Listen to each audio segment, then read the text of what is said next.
Alright, let's continue on with Case's very bad day. Where the hell were we? Here.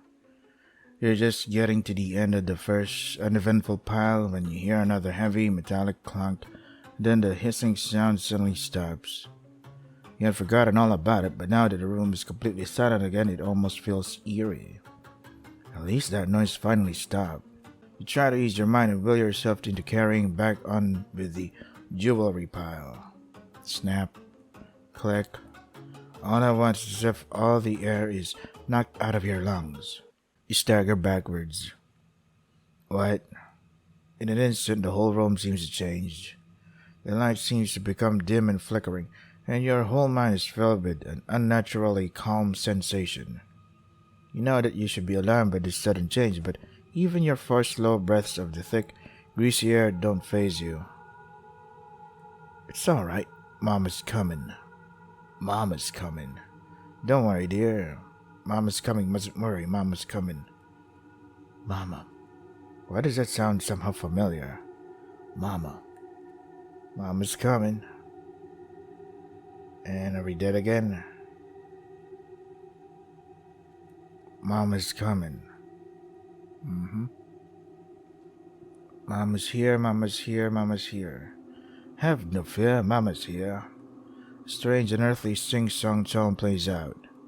It's filling your head, surrounding you with the voice. Feels wet and greasy, clinging to your skin. Intoxicating. Still, you're incapable of feeling the fear you know should be feeling at this moment. What the fuck? The hell are you talking about? The voice feels familiar and gentle as it constricts around your chest. It's impossible to panic. There. As though you're sinking into the earth. You could have fought it, but it would take more strength than you have. Oh, my bag to forget search, boys. After a few moments of, that's not a spell, frantically, flailing your arms around, attempting to pull yourself out of the voice, you're exhausted. You imagine that this is what drowning feels like, except instead of floating in salt water, you're drowning in thick, wet cement. You take in thick gulps to try desperately to suck down some air, feeling your body grow heavier and heavier as it's filled with the warm, heavy sensation. Everything feels so warm. Without even realizing, you somehow make your way over to the bed. Each of your limbs feels like it's just sinking into the sheets. This is the most comfortable bed you've ever laid on. You're absolutely sure of it. You feel like you're melting. The sheets wrap tightly around your body. Mama's voice chimes soothingly in your head, lulling you to sleep. Good night, Mama. And we're dead again.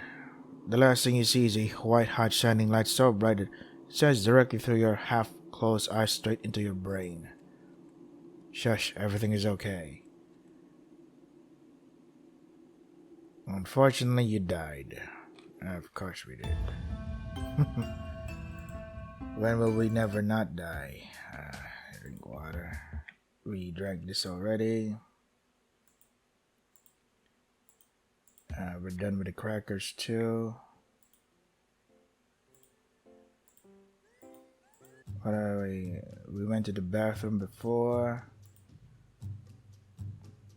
Let's see, what else have we not done? We stay put. Check the airing.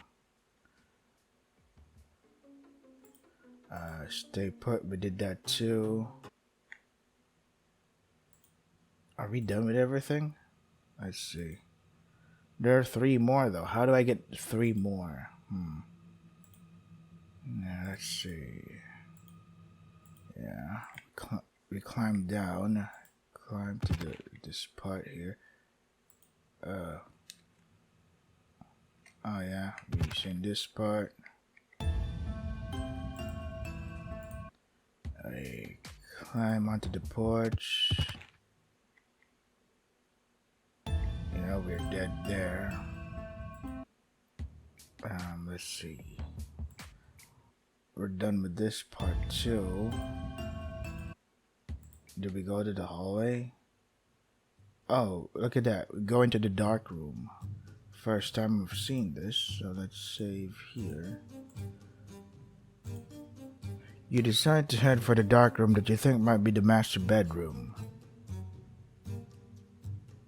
Something somehow inside you know that this is the best choice.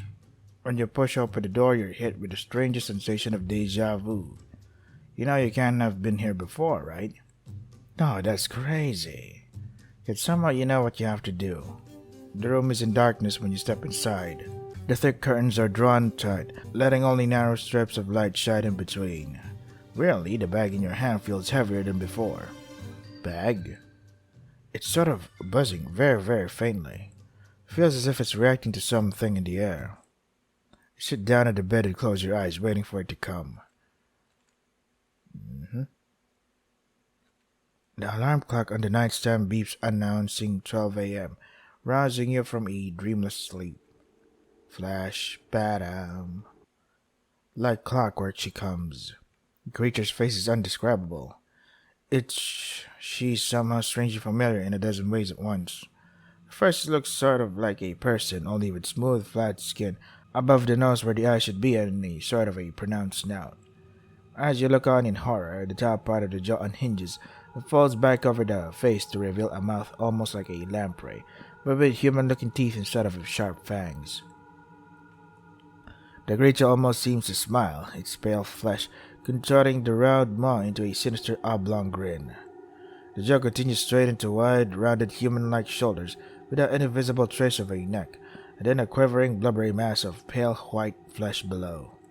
The fat, fleshy body grows slightly narrower further down, with a defined sternum jutting through the thin skin and more bones protruding from various places. Along each corpulent side, there are several underdeveloped limbs and fleshy stumps, giving it an overall almost centipede-like appearance. 3 or 4 thick muscular appendages you would guess to be its main mode of transport. The creature's whole body is bathed in a shimmering, almost blinding white light that seems to be coming directly from its greasy skin. Hot putrid air that seems to emanate from its throat seems to congeal in the air around you and stings your eyes. The light flashes again and again, and you struggle to keep your eyes open even though it burns, but you refuse to fall. Flash, Badam is the master of the universe. Every cell of your being is burning and alive. Flash, Badam, you face the creature and suddenly know what you have to do.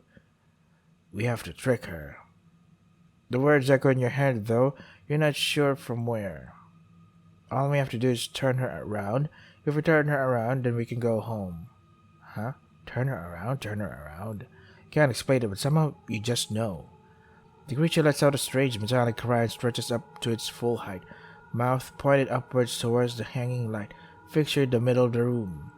This buys you just enough time to reach into your bag and grab the contents.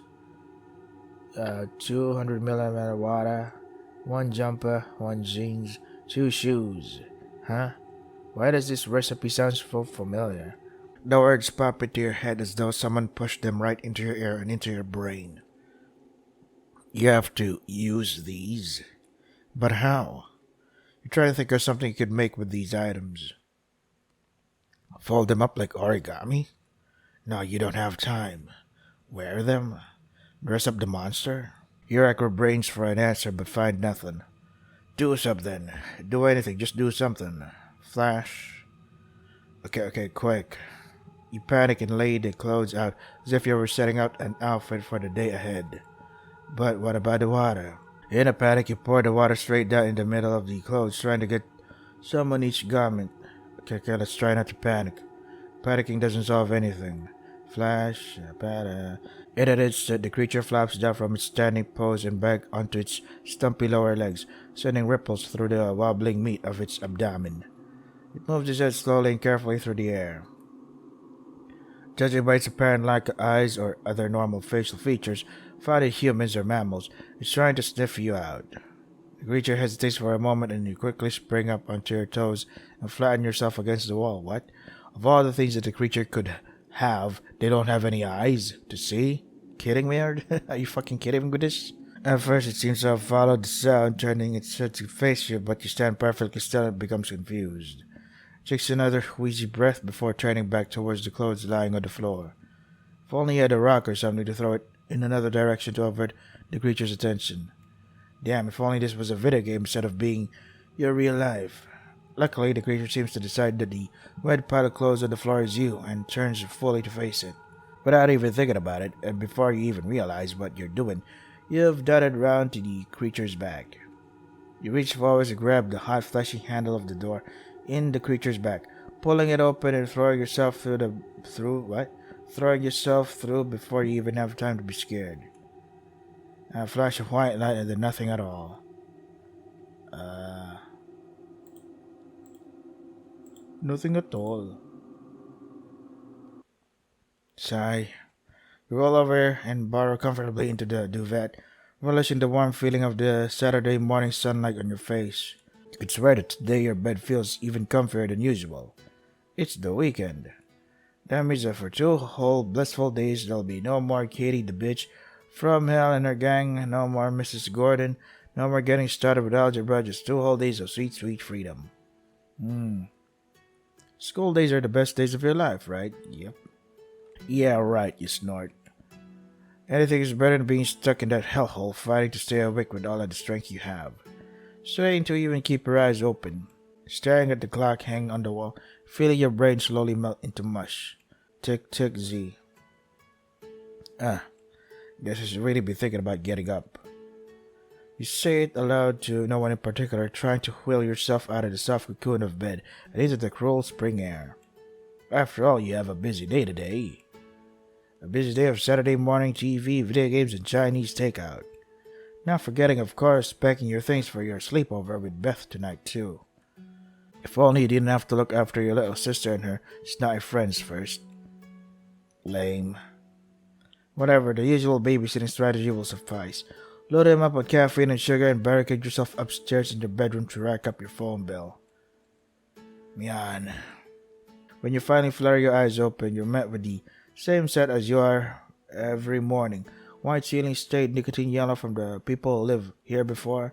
Lilac flowery curtains to match the duvet cover. A whole zoo of stuffed animals scattered around your soft bed.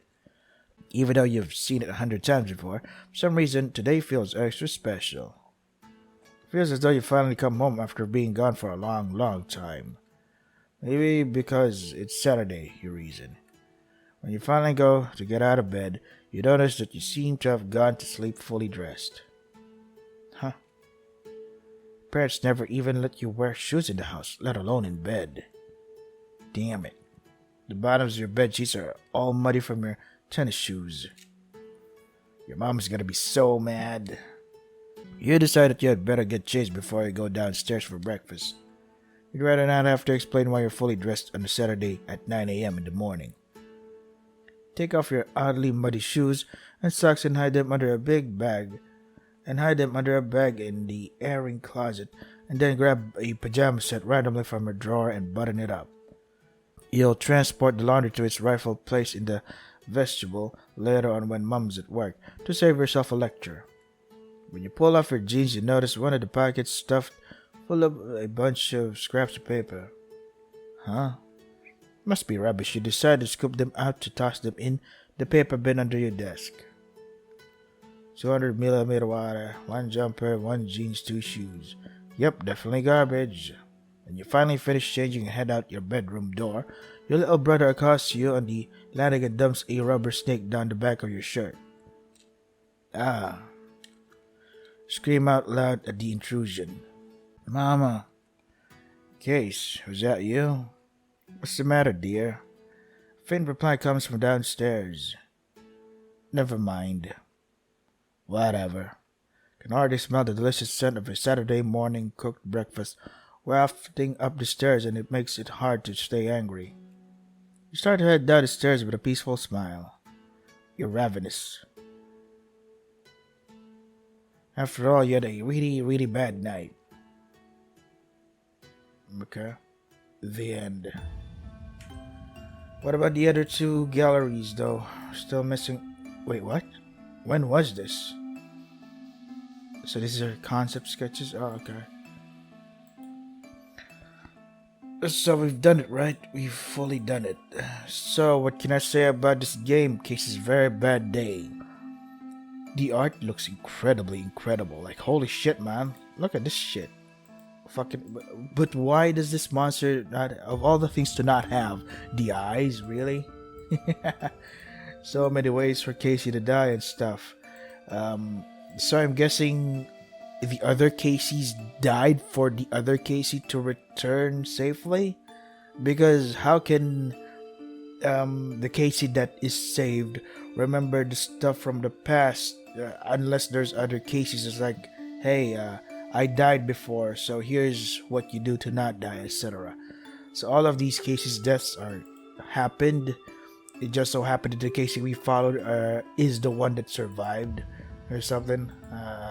Yeah, yeah, amazing art, really amazing art. The writing is so much. There's so much yapping. You could cut so much of it and not write it in a boring way. But maybe that's just me. Maybe I don't like this type of writing. Maybe I'm not a fan of this descriptive style visual novel. But the concept, the story of it is what was interesting. The way it was written is not. So this is Casey's very bad day. Yeah, it's fine, I guess. Um, I knew. Okay, so we're in hell, I think. Yeah, yeah. I mean, yeah. It's not. We really were in hell, but somehow we escaped, like Orpheus in the underworld or something. Maybe it's a reference to that. Okay, so yeah, we're done. So if you wanna try the game for yourselves, the links are in the description. A few more minutes, maybe. Should I try something else, or maybe I should finish up the SN analysis of Check-in? But yeah, want to try the game for yourselves? The links are in the description. Next game, I guess.